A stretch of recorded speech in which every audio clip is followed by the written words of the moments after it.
Alô Brasil! Aqui tem educação. Só no meu computador que tem educação. Não, essa frase ficou ruim, mas tá tudo bem. Tem educação em todos os lugares. A educação tá aí fazendo parte da vida. E na aula de hoje nós vamos falar sobre linguagem C. Eu já não lembro mais o número da aula, mas vai estar aqui o número dela certinho. Não sei se é 8, se é 9, se é 10, eu não sei. Mas eu sei que a gente vai dar continuidade ao nosso conteúdo na aula de hoje. Na aula de hoje a gente vai introduzir o conceito de estrutura de dados. A gente vai começar a ver bem juninho sobre estruturas de dados. Hoje a gente vai ver um tipo de estrutura de dados, tem o título aí matrizes. Tá? A gente já viu então o quê? Uma introdução básica sobre linguagem C. Vimos como declarar variáveis, vimos como imprimir variáveis, vimos como receber variáveis. A gente também viu comandos de seleção, que aí a gente viu if, else if, switch, a gente viu comandos de repetição, for, while, do, while. Aí dentro desses comandos todos a gente viu comandos de break, a gente viu default, a gente viu várias e várias coisas. Agora a gente vai começar a agrupar esses dados em locais. Então a estrutura de dados ela vai servir para isso. Então na aula de hoje a gente vai ver matrizes, especificamente um tipo chamado matriz unidimensional. Nós vamos ver hoje sobre matriz unidimensional. Matriz unidimensional também é conhecido como vetor. Mas antes da gente entrar no vetor propriamente dito, ou na matriz unidimensional, eu preciso classificar para você matriz de uma forma mais ampla. Então, matrizes são coleções de dados do mesmo tipo, que é referenciada por um nome comum. Então, o que a gente tem aqui nas matrizes? Coleção de dados do mesmo tipo, ou seja, vamos botar no pacotinho tudo que é do tipo inteiro, vamos pegar no pacotinho e botar tudo que é do tipo real, ou tudo que é do tipo char. Com o uso de matrizes, a gente consegue escrever o nome que precisar escrever. Tem uma mancha de sol aqui.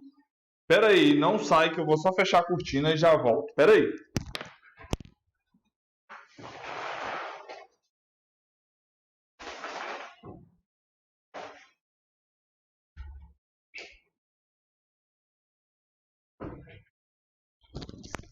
Pronto, aqui é sem edição, agora eu tô vermelho, não sei, tá, mas tá tudo bem. Então, o que eu estava falando, nós vamos agrupar, vamos criar uma coleção de dados dentro de um vetor. Beleza? Segundo ponto que a gente vai bater. Cada elemento da matriz é especificada por um índice, tá? Cada elemento da matriz é especificado por um índice. Então, se eu tenho uma matriz com 5 elementos, cada elemento terá um índice, tá? Leia esse índice como a posição desse elemento dentro do vetor. Então, vamos supor que eu tenha o seguinte vetor. Vou botar aqui entre parênteses 20, 40, 54, 45 e 32. Eu tenho 4 elementos. O elemento 20 ocupa a primeira posição. O elemento 54 ocupa a segunda posição. O elemento 45 ocupa a terceira posição. O elemento 32 ocupa a quarta posição. Tá? Então a gente precisa entender isso. Isso aqui são elementos, tá? Temos 4 elementos e esses elementos ocupam uma posição dentro do vetor e eles são encontrados por um índice, tá? Toda matriz é sequencial, ou seja, todos os seus elementos estão postos um ao lado do outro. Isso é um fato. Dentro de uma matriz, os seus elementos são sequenciais. Pense numa matriz como uma filinha que está uma atrás do outro de boa. E seguindo, todas as matrizes, ou seja, as matrizes podem ter uma ou mais dimensões. Quando tem uma dimensão, ela é chamada de unidimensional. Quando tem mais de uma posição, é chamada de outros nomes. Tá? Então, hoje a gente vai entender sobre matrizes que são unidimensionais. Perfeito? Então, vamos partir para as matrizes unidimensionais. Vamos lá. Matriz unidimensional. Qual a sintaxe? Então, só antes da gente entrar aqui, todas essas informações aqui valem para matriz, tanto matriz com uma dimensão, quanto matriz com várias dimensões. Então, a teoria sobre elas é a mesma. A forma de estruturar que é um pouquinho diferente. A sintaxe de uma matriz unidimensional, que a partir de agora a gente vai chamar de vetor, ela segue da seguinte forma: tipo do dado, nome do vetor, tamanho do vetor. Então, o que a gente tem aqui? É tamanho com O, não é com zero. E ponto e vírgula. Beleza? Tá vendo aqui? O tamanho é especificado entre colchetes. Tá? Colchetes. O tamanho é especificado entre colchetes. Então, tipo do dado, o que é isso? É o tipo do dado que essa matriz ou esse vetor pode ser. Então, ele pode ser do tipo inteiro, ele pode ser do tipo real e ele pode ser do tipo caractere. Char. Perceba que não faz sentido eu usar apenas um caractere, tá? Então, quando a gente for referenciar o caractere como sendo um vetor, nós vamos usar o %s. Para você entender que isso aqui vai ser um conjunto de caracteres. Sobrenome do vetor, você vai lembrar o seguinte: vale as mesmas regras para nomear variáveis. Então, tudo que você usa para nomear variáveis, você vai usar aqui agora no nome do vetor. E tamanho é a quantidade de elementos que o vetor possui.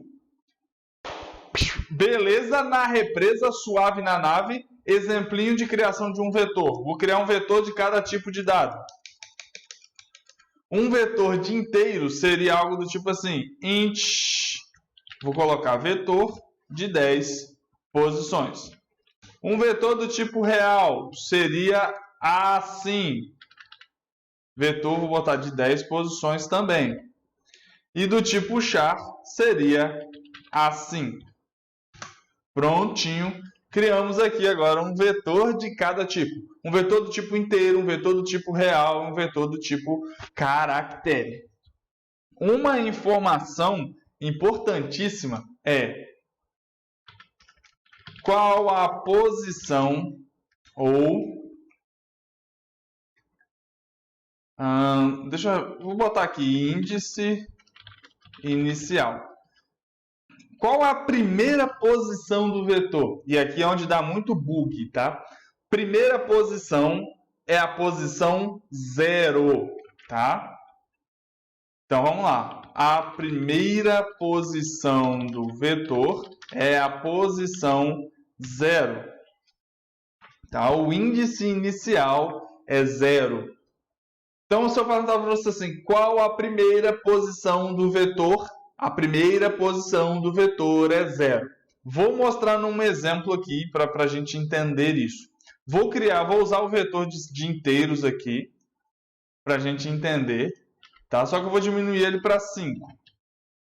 Os valores desse vetor serão 38. Isso aqui vai aparecer sorteio da Mega Sena, né? 38. Só para aparecer sorteio da Mega Sena vai ser 6. 38, 60... 49, 25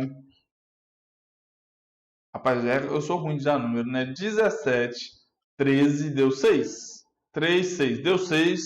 Pronto. Então, o nosso vetor possui 6 elementos: 38, 60, 49, 25, 17 e 13.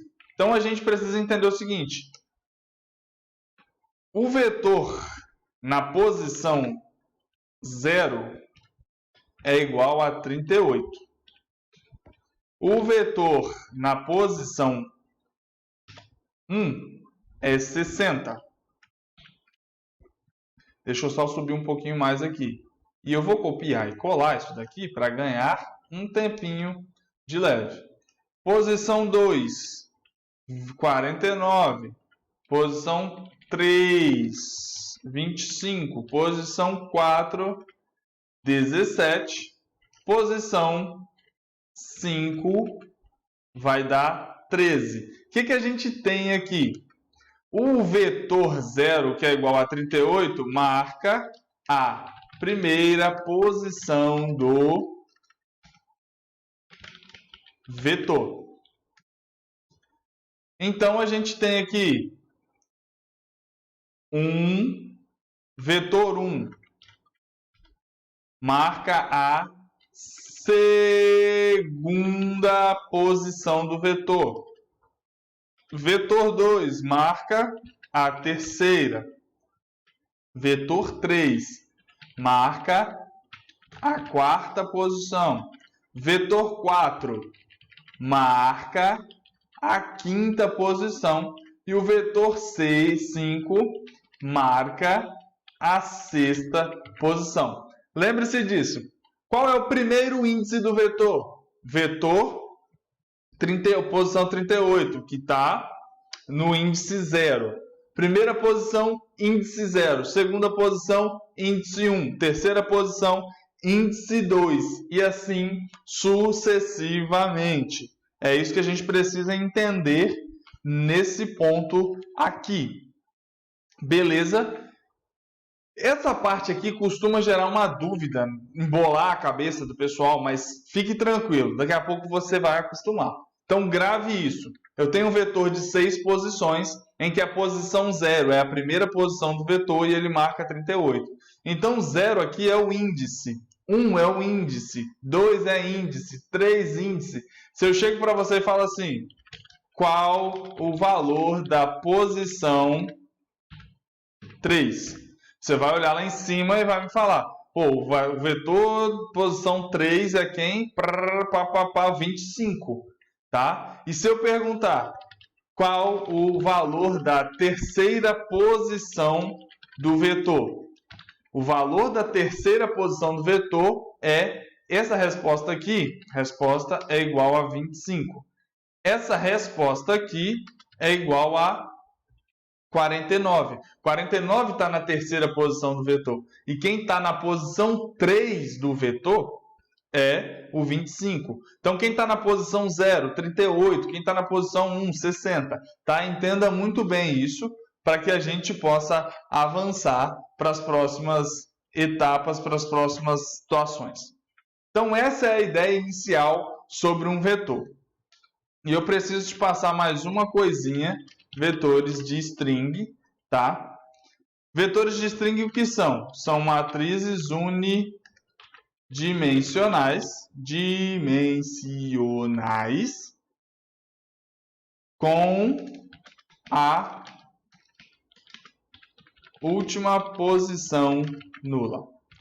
Matrizes unidimensionais de caracteres com a última posição nula. Tá? Isso significa que a gente vai ter essa representação aqui. Isso daqui é nulo, tá? Isso daqui é nulo. Quando você vê isso daqui em programação, isso significa que ali é um espaço nulo, é um espaço vazio. Em vetores do tipo string, ou seja, vetores do tipo string são vetores que a gente pode escrever nome. Tá? A gente pode escrever nomes. Então, vou usar um exemplo. Quero escrever o meu nome, Heitor. Meu nome possui 6 letras. Então eu preciso entender o seguinte, eu vou armazenar um nome que possui 6 letras. A regra me diz que a última posição é nula. Então, eu preciso declarar um vetor do tipo char para receber um nome com 7 posições. Por quê? Na primeira posição, eu vou ter o H. Na segunda posição, eu vou ter o E. Na terceira posição, eu vou ter o I. Na quarta, o T. Na quinta, o O. Na sexta, o R. E na sétima, vai ser vazio. É assim que funciona o preenchimento. Ou seja, esse vazio aqui, ele é para que você deixe o espaço naturalmente ali, para que você não precise se preocupar em dar espaço todas as vezes que você digitar algo. Então, automaticamente ele já faz com que isso seja feito de forma automática. Tudo bem? Tranquilo? Eu acho que seria uma judiação a gente fazer algum desafio prático. Na nossa próxima aula, a gente vai continuar vendo sobre vetores, tá? E aí a gente vai entender como criar vetores, como fazer para percorrer um vetor. Então a gente vai usar necessariamente comandos de repetição, tá? Porque essa aula vai ficar um pouco longa. Então aqui a gente para na teoria e na próxima aula a gente continua vendo como criar um vetor. Então um resumão para a gente encerrar a aula de hoje. Vetores são matrizes unidimensionais. Elas são do mesmo tipo, os seus valores são sequenciais, cada valor possui um índice que indica a posição dentro do vetor. E, para declarar um vetor de string, eu preciso lembrar o seguinte, eu preciso lembrar que sempre eu vou ter a última posição nula, então eu preciso declarar sempre um valor a mais. Se eu vou armazenar um nome com 6 letras, eu preciso separar 7 espaços. Se eu for armazenar um nome com 10 letras, eu preciso armazenar 11 espaços. Se eu for armazenar com 20 letras, eu preciso armazenar 21 espaços. Então, para nomear um arquivo de